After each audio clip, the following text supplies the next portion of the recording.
प्रिय श्रोता नमस्कार। कार्यक्रम वेद पाठशाला में आपका हार्दिक स्वागत है। इस कार्यक्रम में हम परमेश्वर के वचन का विस्तार पूर्वक अध्ययन किया करते हैं, जो आपकी आत्मिक उन्नति के लिए लाभदायक सिद्ध होगा।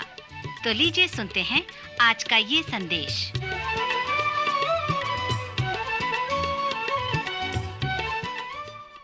नमस्कार श्रोता मित्र, वेद पाठशाला की अगली कक्षा में आपका स्वागत है। मित्र, कक्षा का अध्ययन वो सर्वेक्षण है जिसमें हम संपूर्ण पवित्र शास्त्र का परिचय देते हैं। हमने पुराने नियम का परिचय दिया और इन दिनों में नए नियम का सर्वेक्षण कर रहे हैं। इसमें हमने चारों सुसमाचार का सर्वेक्षण किया और अब हम प्रेरितों के काम नामक पुस्तक का अध्ययन कर रहे हैं। यह पुस्तक प्रारंभिक कलीसिया के इतिहास का वृतांत है, जिसका शीर्षक है प्रेरितों के कामों का वर्णन। यह शीर्षक इस पुस्तक के लेखक द्वारा नहीं दिया गया है, परंतु यह अनुवादकों द्वारा दिया गया है। पिछले चरण में हम प्रेरितों के काम में से पवित्र आत्मा के कार्य पर विचार कर रहे थे। इसके साथ साथ हम पुनर्जीवित प्रभु यीशु मसीह के कार्य पर भी ध्यान कर रहे थे। यह भी इस पुस्तक का एक अच्छा शीर्षक है, क्योंकि प्रेरित जो कार्य करते थे वे पवित्र आत्मा की सहायता से अर्थात पुनर्जीवित प्रभु यीशु मसीह की सहायता से कार्य किया करते थे। मृतकों में से जी उठा हुआ यीशु प्रेरितों में होकर कार्य करता था और इसलिए प्रेरित उन आश्चर्य कर्मों को कर सकते थे। सो इस प्रकार इसका शीर्षक पुनर्जीवित प्रभु यीशु के कार्य भी हो सकता है। अगला शीर्षक पिंतेकुस्त का नमूना भी हो सकता है। मैं सोचता हूँ कि इस पुस्तक का यह एक अच्छा शीर्षक है। मुझे यह शीर्षक पसंद है क्योंकि हम उस सच्चाई से कभी भी अनभिज्ञ नहीं हो सकते कि यह पुस्तक पिंतेकुस्त का विषय है। पिछले चरण में हमने पिंतेकुस्त से संबंधित कलीसिया के उद्देश्यों पर विचार किए थे और पिंतेकुस्त का जो उद्देश्य है वो सुसमाचार के उन महान आदेशों को पूरा करना है। इसलिए उस पुस्तक का प्रारंभ हुआ। इसके साथ साथ ये जो महान आदेश है वो कलीसिया के उद्देश्यों को पूरा करना है। इस सच्चाई को हमें अपने मन में बनाए रखना है कि प्रेरितों के काम का दूसरा अध्याय जो पिंतेकुस्त का अध्याय है संपूर्ण प्रेरितों के कार्य में होकर चलता है और इसके द्वारा जीवित प्रभु यीशु के उस महान आदेश को पूरा किया जाता है। महान आदेश कहता है, जाओ और चेला बनाओ। यरूशलेम से प्रारंभ करो और फिर सारे यहूदिया और सामरिया में और पृथ्वी के छोर तक अर्थात सब लोगों में, सब जातियों में, सब तक जाकर चेला बनाओ और मेरे गवाह बनो। ध्यान करें कि जब उन्होंने यरूशलेम में चेला बनाना प्रारंभ किया तो पिंतेकुस्त का दिन था। फिर जब वे सामरिया की ओर गए तो वहां पर भी पिंतेकुस्त था। फिर जब वे संपूर्ण पृथ्वी में फैल गए, जिसे हम 10वें अध्याय में देखते हैं, तो पतरस कुरनेलियुस के घर में जाता है जो एक सूबेदार था। वहां पर भी पिंतेकुस्त था। फिर 19वें अध्याय में जब वे इफिसुस को गए जो एशिया में है, सो इस प्रकार वे पूरे पृथ्वी की छोर छोर तक जाने लगे और वहां पर भी पिंतेकुस्त था। सुसमाचार के प्रचार में हर एक स्थान पर उनके साथ पवित्र आत्मा साथ था। यीशु उनके साथ था। अभी जो यूरोप कहलाता है, जब वे वहां पर गए, जिसे हम 16वें अध्याय में देखते हैं, वहां पर भी ईश्वरीय कार्य उनके साथ था। पौलुस को एक अनुभव हुआ जिसे मकिदुनिया की बुलाहट कहते हैं या उसका दर्शन कहते हैं। सो जब वे उस महान आदेश को पूरा करने में लगे रहे, तब पवित्र आत्मा हमेशा उनके साथ रहा। यद्यपि क्लेश व सताव उन पर आया, फिर भी वे उस महान आदेश को पूरा करने में लगे रहे, क्योंकि प्रभु परमेश्वर उनके साथ था। 8वें अध्याय में सामरिया में पिंतेकुस्त का कार्य हुआ। इसे 10वें अध्याय, 16वें अध्याय और 19वें अध्याय में हम देख सकते हैं। श्रोता, इसी को मैं पिंतेकुस्त का नमूना कहता हूँ। सो जैसे आप प्रेरितों के कार्य को पढ़ते हैं, कभी भी पिंतेकुस्त के उस नमूने को न भूलें। पिछले चरण में हमने देखा कि चर्च की उत्पत्ति, उसके जन्म से संबंधित कुछ नमूने को देखा। 6वें अध्याय में हम आत्मिक वरदान जो व्यवहारिक है और आत्मिक वरदान जो पास्तरी है उसके मध्य भिन्नता को भी देखा था। जो अपने आत्मिक वरदान के नमूने में पास्तरी है, उन्होंने उनसे कहा जो व्यवहारिक हैं। दूसरे शब्दों में मरियम ने मार्था से कहा, तुम कलीसिया के कार्य को देखो, परंतु हम अपने आप को प्रार्थना में निरंतर लगाएंगे और वचन की सेवा में लगाएंगे। मित्र, इस 6वें अध्याय के नमूने पर ध्यान करना बड़ी रोचक बात है। 7वें अध्याय में स्तिफनुस, जो प्रथम डीकन था, उसने व्यावहारिक सेवा किया और एक महान प्रचारक हो गया। 6वें अध्याय में भी आपको वैसा ही देखने को मिलेगा। अगला जो डीकन था वो फिलिपुस था, जो सामरिया में जाकर एक महान सुसमाचार प्रचारक बन गया। श्रोता, स्मरण रहे कि किसी भी समय जब आप ऐतिहासिक पुस्तकों को पढ़ते हैं, चाहे वो पुराने नियम में से हो या नए नियम में से हो, पौलुस प्रेरित ने हमसे पहले कुरिन्थियों के 10वें अध्याय के 11 पद में कहा है कि हम उदाहरण व चेतावनी को देखें, परंतु ये सब बातें जो उन पर पड़ी दृष्टांत की रीति पर थी और वे हमारी चेतावनी के लिए जो जगत के अंतिम समय में रहते हैं लिखी गई हैं। मित्र, प्रेरितों के काम नामक पुस्तक में हम कुछ अच्छे उदाहरण को पाते हैं। वहां पर चेतावनी तो है, परंतु प्रायः सुंदर उदाहरण है। स्तिफनुस, जिसने अपने संदेश के लिए अपने जीवन को समर्पित कर दिया, जो एक महान उदाहरण है। वह प्रायः एक व्यवसायी था, पढ़ा लिखा था, वह चर्च के बाकी कार्य को देखता था, इसलिए उसे नियुक्त किया गया था, परंतु उसने सुसमाचार प्रचार का भी कार्य किया और आत्मिक वरदान का उपयोग किया और सेवा के लिए शहीद हो गया। पवित्र शास्त्र में जब यह अगुवेपन में आता है तो यह स्पष्ट है कि वे पहले प्रमाणित करके बताएं। आप ये कैसे प्रमाणित कर सकते हैं कि आप एक आत्मिक अगुवे हैं? वह अपने व्यवहारिक क्षेत्र में इस बात को प्रमाणित कर दिया। स्तिफनुस का जो आत्मिक वरदान का नमूना था वह पिंतिकुस था। मित्र, यह पेंतिकॉस्टल शब्द मुझे अच्छा लगता है। इसका अर्थ यह है कि वह एक आत्मिक व्यक्ति है और एक ऐसा व्यक्ति है जिसकी सेवकाई में पवित्र आत्मा की सामर्थ है। हम में आत्मा कार्य करता है, जैसे हमने देखा, और इसका ये प्रमाण है आत्मा का फल। परंतु फिर भी हम में पवित्र आत्मा का कार्य है, पवित्र आत्मा का अभिषेक है, जो आत्मिक वरदान की सेवकाई के साथ जुड़ा हुआ है।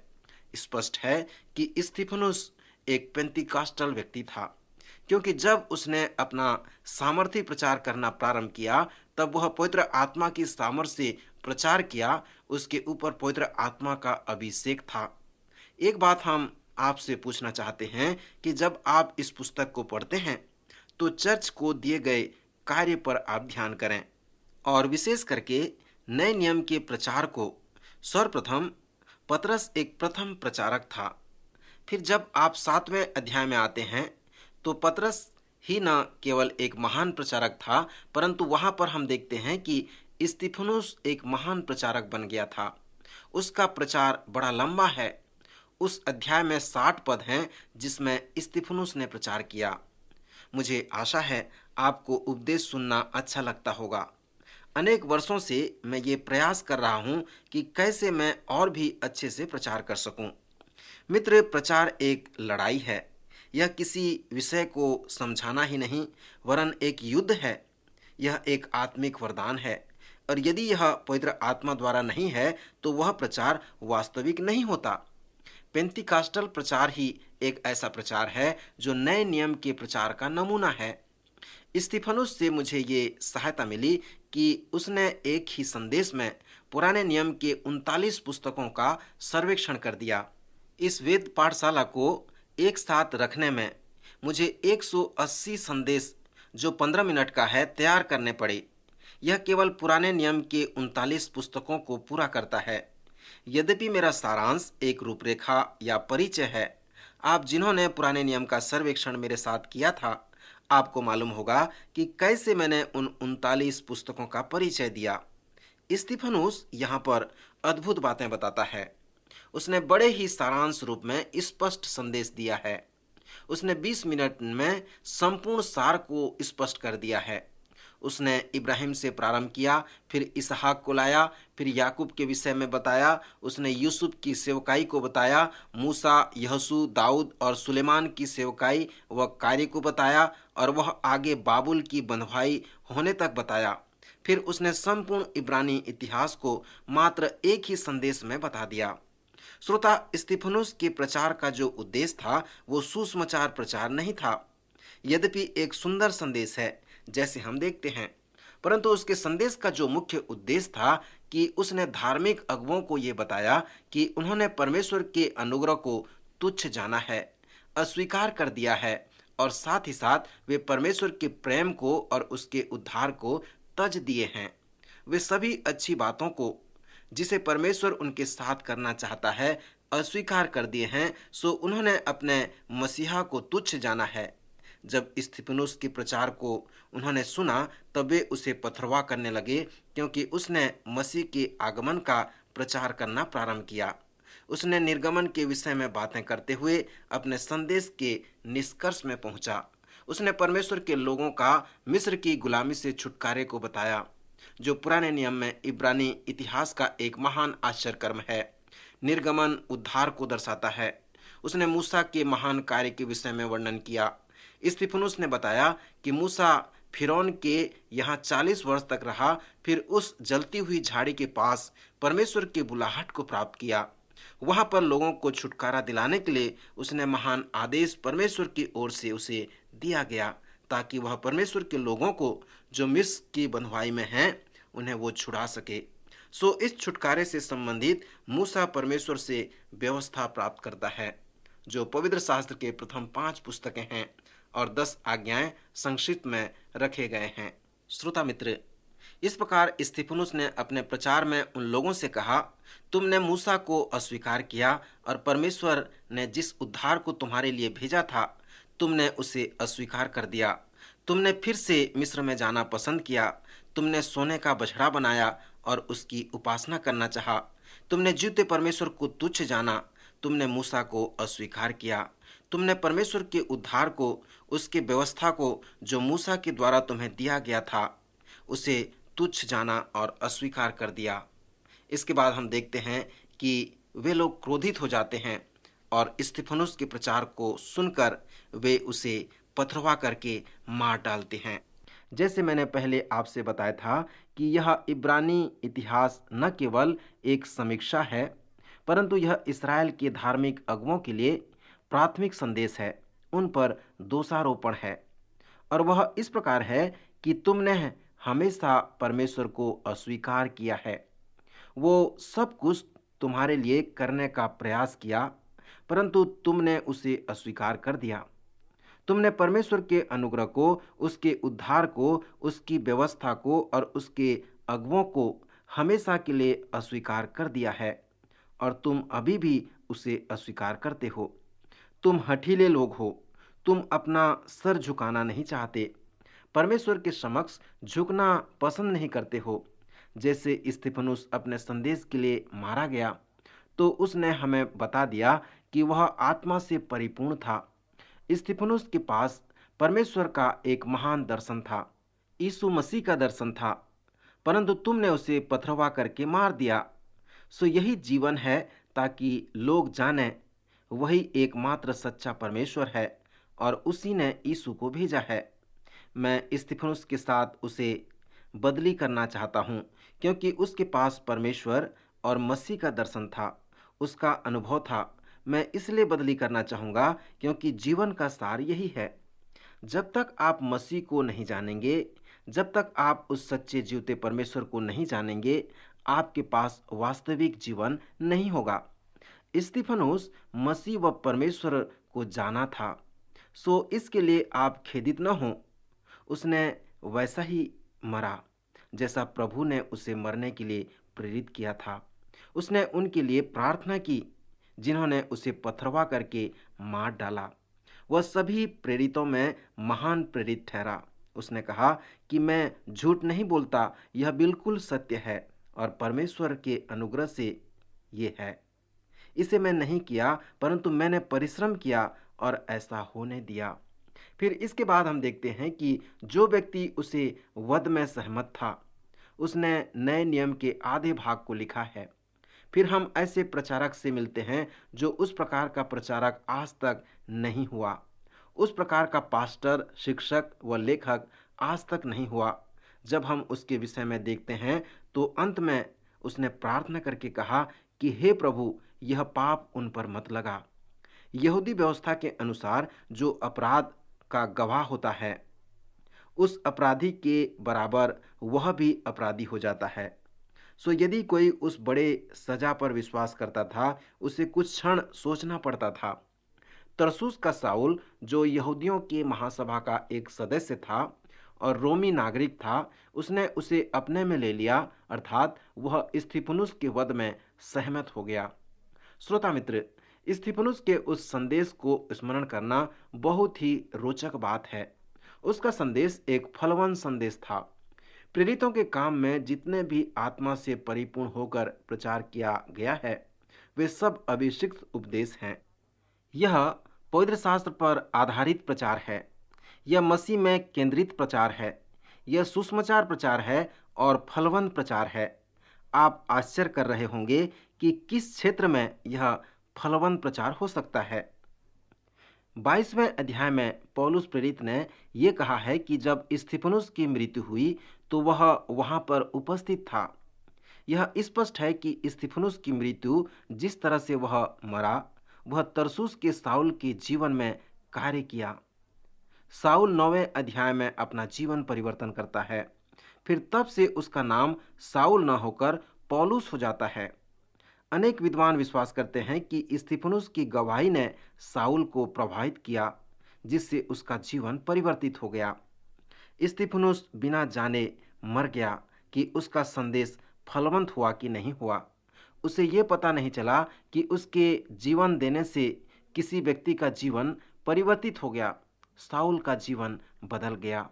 सो जब साउल का जीवन परिवर्तित हो गया, तब धीरे धीरे संपूर्ण पृथ्वी में परमेश्वर का वचन फैलता गया और उनकी सेवा फलवंत होती चली गई।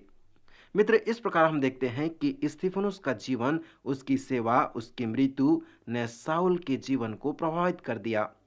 एक बार मैंने एक अभिषिक्त प्रचारक के विषय में कहानी सुना।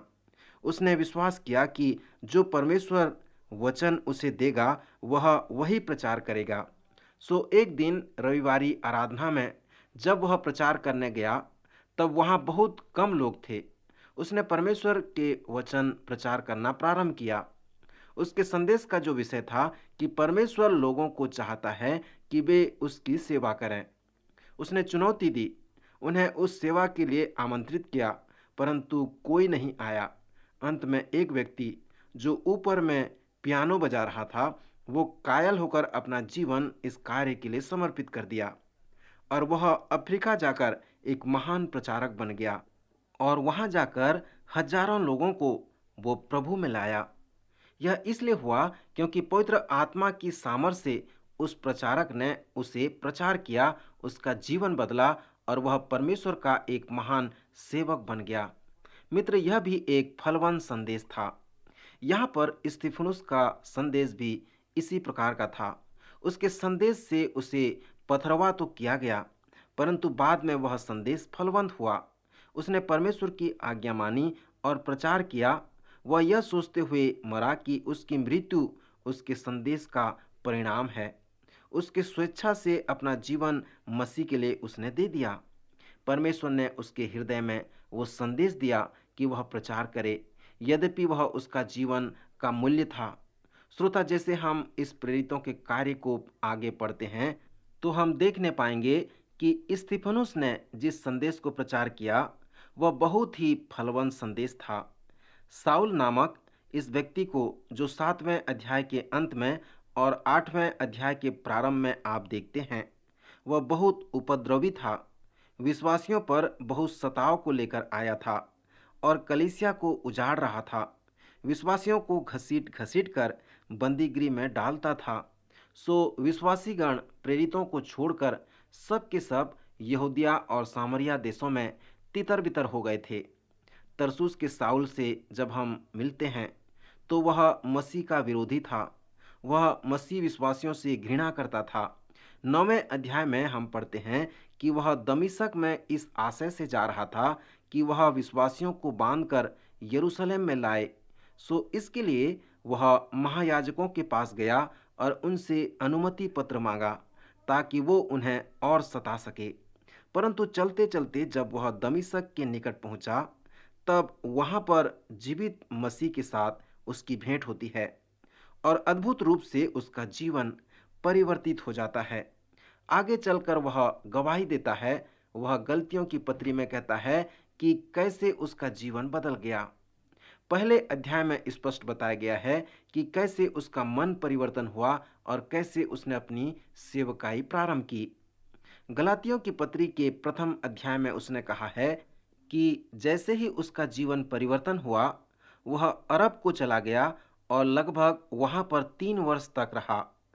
गलातियों के पहले अध्याय में वह कहता है कि उसने जीवित यीशु के साथ 3 वर्ष तक अरब के जंगल में समय बिताया। उसने कहा है कि मैंने जो कुछ भी पत्रियों में लिखी है उसे मसीह ने मुझे सिखाया है। सो इस प्रकार हम नए नियम के आधे भाग में उसकी पत्रियों को देखते हैं। फिर पौलुस हमें कहता है कि 14 वर्ष के पश्चात वह यरूशलेम में जाता है और पहली बार वह प्रेरितों से मिलता है। मुझे आश्चर्य होता है कि वह उन्हें कैसे बताया होगा कि वह भी उनकी तरह मसीह का एक प्रेरित है। सो किसी भी तरह से उसने उन्हें कायल किया कि जैसे वे मसीह के साथ 3 वर्ष तक रहे, वह भी मसीह के साथ 3 वर्ष तक रहा। उन सभी बातों को बताने के बाद वे उसके साथ संगति रखने लगे और कहा, ठीक है, अब तुम अन्य जातियों में जाओ, गैर यहूदियों में जाओ और अब हम यहूदियों के मध्य में जाएंगे। सो ऐसा लगता है कि परमेश्वर ने उन्हें करने को इसी प्रकार आज्ञा दी थी। पौलुस गुरु था, वह विद्वान था, उसके पुराने नियम का पूरा ज्ञान था, उन दिनों में महान ज्ञान रखने वाला व्यक्ति था। सो ऐसा लगता है कि इसलिए परमेश्वर ने उसे गुरुओं के पास भेजा और उन अनपढ़ मछुआरों को जैसे पतरस, याकूब, यूहन्ना को अन्य लोगों के पास भेजा, क्योंकि उनके पास ईश्वरीय ज्ञान, आत्मिक या धार्मिक पृष्ठभूमि नहीं था। परंतु ध्यान रहे कि हम जिस प्रकार कार्य करते हैं उस प्रकार परमेश्वर कार्य नहीं करता। हम जॉन वेस्ली के विषय में पढ़ते हैं। उसके पास उच्च शिक्षा थी, साधारण लोग आनंद के साथ उसकी सुनते थे। वह किसी भी स्थान पर परमेश्वर का वचन प्रचार करता था और लोगों का प्रत्युत्तर देता था। डीएल मूडी बड़े बड़े अच्छे व्याकरण का उपयोग करते थे। उन्होंने ऑक्सफोर्ड से अपना अध्ययन किया था। जब वे प्रचार करते थे, हजारों लोग आते थे। सो परमेश्वर जो है महान है, वह साधारण लोगों को असाधारण रूप से उपयोग करता है। परमेश्वर ने इस मन परिवर्तन करने वाले रब्बी को असभ्य, गंवारू और अशिक्षित लोगों के पास में भेजा और उन अशिक्षित प्रेरितों को गुरुओं के पास भेजा जो धार्मिक थे, पढ़े लिखे विद्वान थे। 7वें अध्याय के अंत में और 8वें 9वें अध्याय के प्रारंभ में हम उसके महत्वपूर्ण स्वभाव को देखते हैं। इस परिप्रेक्ष्य में आपको ये निर्णय करना होगा कि क्या नए नियम में पौलुस का जीवन एक महान चमत्कार है या फिर वह झूठा है या धोखेबाज है। इसका आप निर्णय करें। वही परमेश्वर जिसने तरसुस के साउल के जीवन को परिवर्तित कर दिया, यीशु जो घृणा करता था, उसका विरोधी था, सताने वाला था, साउल से पाउल बना दिया, एक महान प्रेरित बना दिया, वो परमेश्वर आपके जीवन को भी बदल सकता है। पौलुस के जीवन को पढ़ें और अपने आप से पूछें कि क्या आपने अपने जीवन को यीशु के हाथ में सौंप दिया है। कृपया अगले कार्यक्रम में अवश्य भाग लें, जिसमें हम फिर से पौलुस के स्वभाव व जीवन का अध्ययन करेंगे। कृपया हमें पत्र लिखें।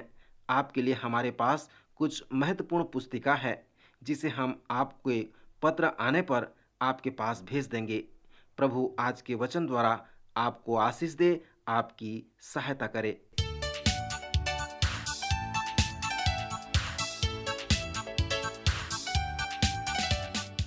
आज का कार्यक्रम सुनने के लिए हम आपको धन्यवाद देते हैं। श्रोताओ, आत्मिक विषय से संबंधित कोई सवाल आपके मन में है तो आप अपने सवालों का जवाब इस पते पर प्राप्त कर सकते हैं।